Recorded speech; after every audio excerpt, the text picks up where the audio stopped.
problem. Hello, my name is Christy, and together with my partner Brian, we're Cache Creek Meat Company. We have a small farm just outside of Woodland, California, where we raise premium pasture-raised meats, primarily chicken, but also some quail, some rabbit, and some lamb. So it's time to take the chicken out of the oven. To see whether or not it's ready, you can always use a meat thermometer. That's an easy way of telling for sure that it's ready. And you simply insert the meat thermometer between the leg and the body, the main torso. However, if you're like me and you don't actually have a meat thermometer, there's kind of a cheater trick that I want to share with you. So what I'm going to do is I'm going to pull my chicken out here. Oh, it smells so amazing, amazing. There's those long Ranger legs, and I'm just gonna wiggle it. And you see how much that's wiggling, how easily the skin is cracking, and how the juices are coming out? That tells me that it's totally ready. Also, the color is nice and beautiful. You can see where the kosher salt has done its thing. I'm gonna pull it out of the oven. I'm glad that we put it on a rack. The juices have collected beautifully here down in the bottom. I'm gonna pull it out of the oven and set it on top of my stove here. Oh, that is gorgeous, and it smells so amazing. There is nothing like a true farm chicken. It even smells different. Make sure that my oven's turned off here. So I'm going to scoot this puppy over just a touch so it's a little bit lower for me, because I'm tall, but I'm not that tall. Okay, that's a little easier for me to work with. All right. Okay, so here's our chicken out of the oven, nice and beautiful. Our skin is this beautiful, crusty brown. Our leg wiggles easily. That's how you know if it's done or not. Now, to finish this chicken, I'm gonna do two things. I'm gonna work with the juices inside and outside of the chicken that have dripped into the pan, and then I'm also gonna do what's called a butter finish. Now, the way that I start with the juices that are inside of the chicken, I'm going to pick this puppy up so you can see the inside a little bit. I don't know if you can tell or not, but there are some beautiful, gorgeous juices just waiting to come out. So I'm going to put this guy back. And if you break the skin, no big deal. It's all going the same place anyway. So I'm going to take those juices from inside, put them over the top. And remember, this is a two-step process, so if it looks kind of bloody, don't worry. It's not going to look that way by the time we're done. And the reason I'm doing this, again, is just to really do what's called finishing it. And this guy seemed to drip a lot more of his juices. And this beautiful yellow that you're seeing in the pan, this is all of our fat. I'm just gonna tilt my pan just a hair, move my chickie back here, tilt my hand just a hair, and pick those juices back up and put them back over my chicken. And we're just gonna baste our chicken till we get a nice, beautiful, shimmery golden top. Doesn't this look amazing? I know you wanna eat it. Don't worry, if nobody was here, I'd be picking it apart with my fingers by myself. Even hot, it's still phenomenal. And you see how I'm just kind of gently picking my pan up? Getting my juices over in the corner, scooping them with my spoon. Now there is potential right here for a beautiful I Love Lucy moment for the chicken to go flying. But if you're careful, it's not gonna happen. You can really smell that thyme coming through. Oftentimes people go immediately for the stronger flavors of rosemary, but my personal favorite is either a thyme or a very little bit of French tarragon.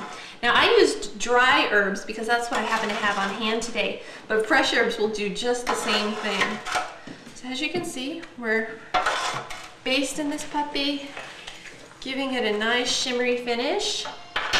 And last but not least, we're going to take a couple of slices of butter here. So just thin slices of butter. They don't need to be, you know, big old honkin' slices of butter. And I'm gonna strategically place them. And the goal is for them to melt over the top of this chicken and just finish it beautifully. I know people who will often put butter in the bottom of this pan right here. And actually, you know what? I think I'm feeling my intuition telling me that that's gonna be fun to do that. We'll give it just a little extra finish with some melted butter over the top. And as you can see, this butter is already, this chicken is so hot and gorgeous.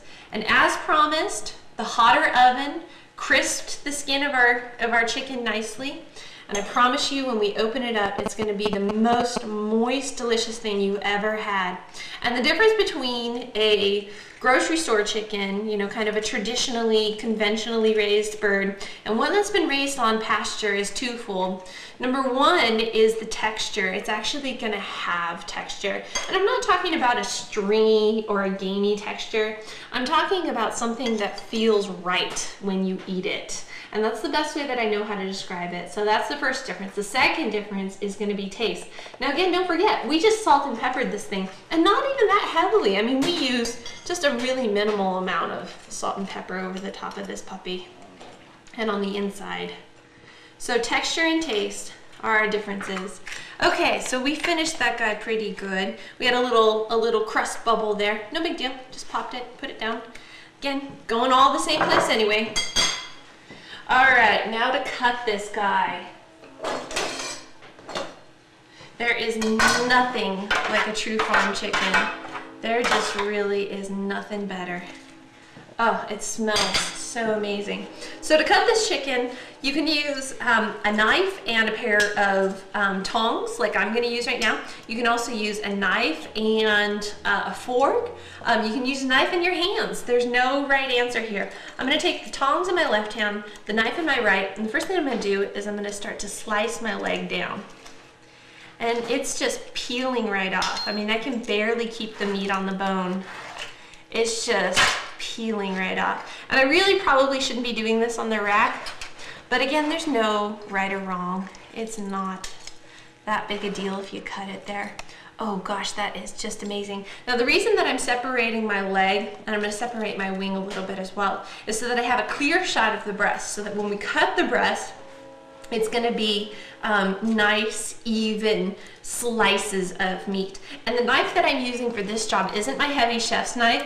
It's actually a chef's knife with a slight serrated edge. I find that a slight serrated edge gives me a little something extra when I'm cutting the cooked meat, not the raw meat. So I'm going to give myself a little cut right there. Make sure those guys are far away from my body. There we go. That's good. And if I wanted to, I could totally take that off. I don't want to. I want an intact carcass so that I can recycle it better for soup. And that's why I'm going to leave the leg and the wing on there. I'm just trying to give myself a little bit of space. And then you're going to start kind of opposite of what you would think and start at the back of your chicken and move to the front for your slices of meat. Oh, look at that. I just can't help myself. Dip it in a little bit of juices. Oh, holy moly, that's amazing. Oh, my word. Words cannot describe how amazing a pasture-raised chicken really are. Lots of people come up to us and say, that is the best chicken I ever had. And I wouldn't have believed it had they told me and I'd never tasted it unless I tasted it for myself. It really is something you have to taste to believe.